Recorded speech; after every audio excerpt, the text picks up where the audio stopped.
shaqada shaqaalaha dhammaan maamulka gobolka Banaadir iskaashatooyinka kalluumaysiga kulliinahiga iyo inta iskaashatoo kalaba salaamaya waxaan aad ugu faraxsanahay ka soo qaybgalka munaasabadda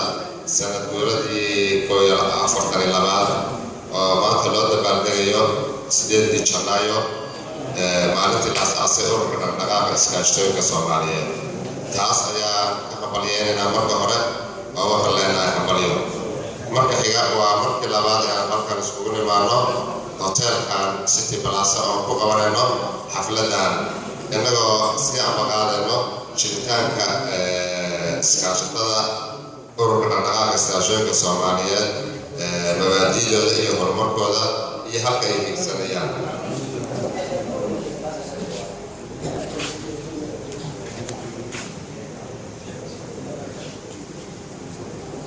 waxaa kaloo nagala saameeyay kaaliyaha gobolka Muqdisho gobolka Banaadir oo aan ka tagay raali haliga ahaado maadaama anigu soo maray tan kale waxaa si ama qaadaya ajenda xafladda 8 Janaayo 2015 oo aan iskugu nimid halkan waa munaasabad xafladda oo aan hambalyo leenahay waxaana ku mahadsan saraakiisha kala duwan maamulka gobolka Banaadir wasaaradda arrimaha gudaha wasaaradda shaqada iyo shaqaalaha iyo inta kale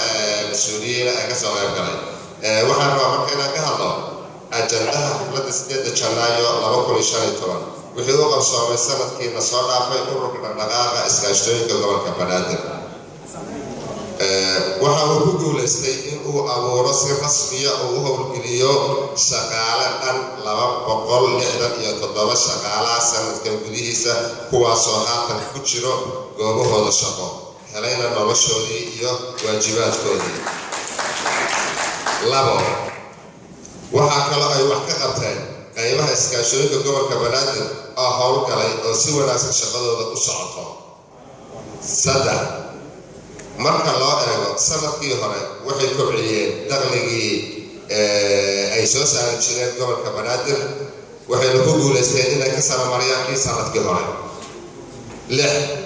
waxaa kale oo ay diyaariyeen qaybo iskaashatooyinka gobolka Banaadir oo diyaar u ah in ay dakhliga siiyaan dowladda maamulka gobolka Banaadir haddii gacan laga siiyo shaqadooda waa qaybo cusub oo soo kordhay iskaashatooyinka oo dib u soo noolaaday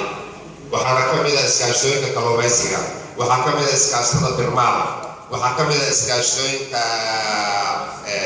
dhagaxa iyo nuuriyada toddoba haddii sidaa daraaddeed waxaan codsanaynaa shacabka Soomaaliyeed inta halkan ka soo gashay iyo inta mas'uuliyiin ahba anoo ku hadlayo magaca iskaashatooyinka gobolka Banaadir ahna iskaashatooyinkii dhaqdhaqaaqa ururka Soomaaliyeed waxaan ka codsanaynaa shacabka mar labaad maamulka gobolka Banaadir dowladda dhexe inay gacan ka siiyaan iskaashi ula yeeshaan sidii ay u heli lahaayeen gobollada iyo degmooyinka maqan taasoo ah asxaab qaran sideed waxa ay taageero buuxda taageersan yihiin maamulka gobolka Banaadir mas'uuliyiintiisa iyo shaqadiisa iyo howlwadeennadiisa iyo dowladda dhexeba waxaan idinkaga tegayaa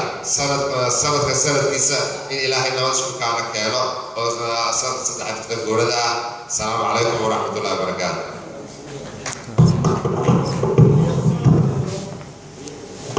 وعليكم السلام ورحمة الله تعالى وبركاته أيها المسيحيين